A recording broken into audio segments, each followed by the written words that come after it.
આજે આપણે એક એવી વાર્તાની વાત કરીશું જે દેખાવમાં ભલે સાવ સામાન્ય લાગે, પણ એની અંદર સમાજ અને આપણી ઓળખ વિશે બહુ ઊંડી વાત છુપાયેલી છે. આ વાર્તા છે એક ગધેડાની, જેને લોકોની નજરમાં પોતાની છબી બદલવાનો, એક સન્માન મેળવવાનો પ્રયત્ન કર્યો. પણ સવાલ એ છે કે શું એ સફળ થયો? ચાલો જોઈએ.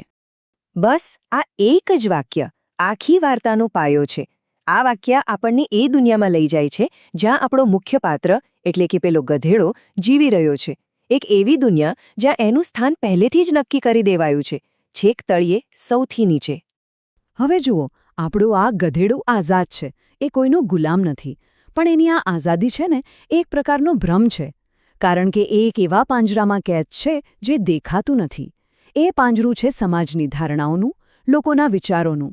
એ પોતાની ઓળખ બદલવા માંગે છે. પણ સવાલ એ છે કે શું સમાજ એને બદલવા દેશે? એ જ્યારે પણ આમ તેમ ફરતો હોય ત્યારે લોકોની વાતો સાંભળતો અને ધીમે ધીમે એને સમજાવવા લાગ્યું કે એની આખી જાતિને જ લોકો મૂર્ખતાનું પ્રતીક માને છે. જો કોઈ માણસ કંઈક મૂર્ખામીભર્યું કામ કરે તો લોકો તરત જ કે આ તો સાવ ગધેડો છે. આ બધું સાંભળીને એ બિચારો હંમેશા વિચારમાં પડી જતો. અને પછી એક દિવસ એની જિંદગીમાં એક મોટો વળાંક આવ્યો. એણે છાપામાં એક ફોટો જોયો. એણે જોયું કે જે લોકો સારા કામ કરે છે, એમને સન્માન મળે છે, એમની એક ઓળખ બને છે. બસ એ જ ઘડીએ એના મનમાં જાણે એક વિચારનો ઝબકારો થયો. એણે નક્કી કરી લીધું કે હવે તો હું મારી અને મારી આખી જાતિની આ છબી બદલીને જ રહીશ. એનો પ્લાન બહુ સીધો સાદો હતો. એણે વિચાર્યું, પહેલાં હું સારા કામ કરીશ. એનાથી લોકો મને માન આપશે. અને જ્યારે મને માન મળશે ત્યારે મારો ફોટો પણ છાપવામાં આવશે. અને બસ પછી બધા ગધેડાઓની ઇજ્જત વધી જશે. કેટલી ભોળી પણ કેટલી ઉમદા વિચારસરણી હતી એને. તો બસ એ પોતાના મિશન પર નીકળી પડ્યો. એને પહેલો મોકો ત્યારે મળ્યો જ્યારે એણે એક બગીચાની બહાર એક નાનકડા બાળકને એકલું રડતા જોયું. એને થયું કે આનાથી સારો મોકો બીજો કયો હોઈ શકે કોઈની મદદ કરવાનો. અને બસ અહીંથી જ બધી ગડબડની શરૂઆત થાય છે. એનો ઈરાદો તો બાળકને પ્રેમથી શાંત કરવાનો હતો. એની પાસે જઈને એને દિલાસો આપવાનો હતો. પણ જેવું એ બાળક પાસે ગયું, પેલું બાળક તો એને જોઈને ડરી ગયું. ગધેડાને સમજાયું જ નહીં કે શું થયું. એટલે એ બાળકને રોકવા એની પાછળ દોડ્યો.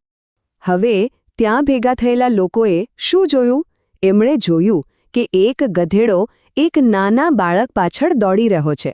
બસ કોઈએ એનો ઈરાદો સમજવાની કોશિશ પણ ન કરી અને બધા એને લાકડીઓ અને ચંપલથી મારવા લાગ્યા. બેચારો ગધેડો સમજી જ ન શક્યો કે એની ભૂલ શું હતી. પણ એ હજી હાર માનવા તૈયાર નહોતો.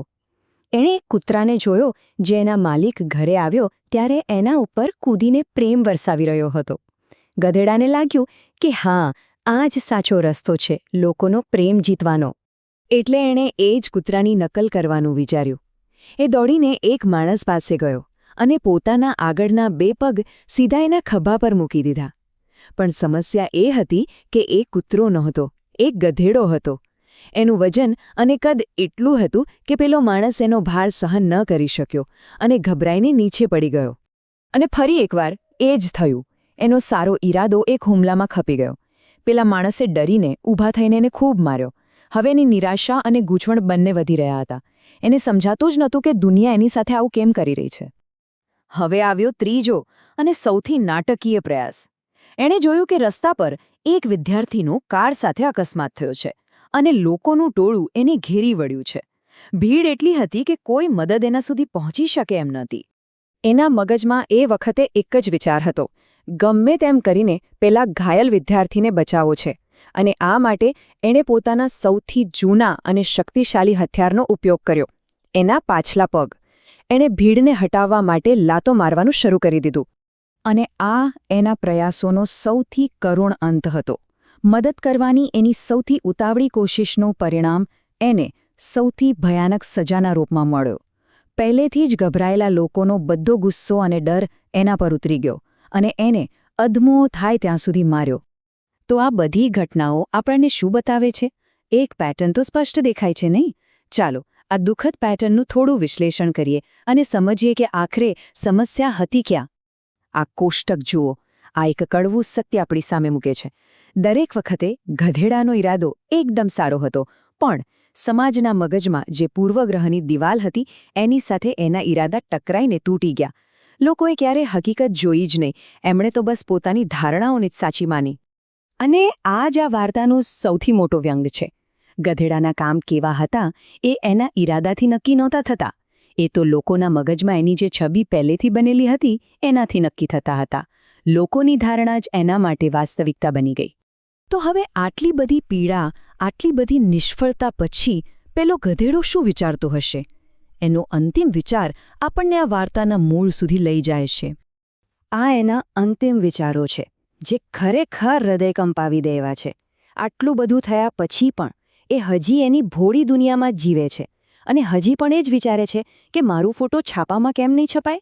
એ બિચારો એ સમજી જ ન શક્યો કે સમસ્યા એના કામમાં નહીં પણ લોકોની દૃષ્ટિમાં હતી. તો અંતે સવાલ એ જ ઊભો રહે છે કે આ વાર્તા ખરેખર કોની મૂર્ખતાની છે? એ ગધેડાની, જેણે પોતાની ઓળખ બદલવાનો એક નિષ્ફળ પ્રયાસ કર્યો, કે પછી એ સમાજની, જેણે એને સમજવાની સહેજ પણ કોશિશ ન કરી? આ સવાલનો જવાબ કદાચ આપણે સૌએ પોતાની અંદર શોધવાનો છે.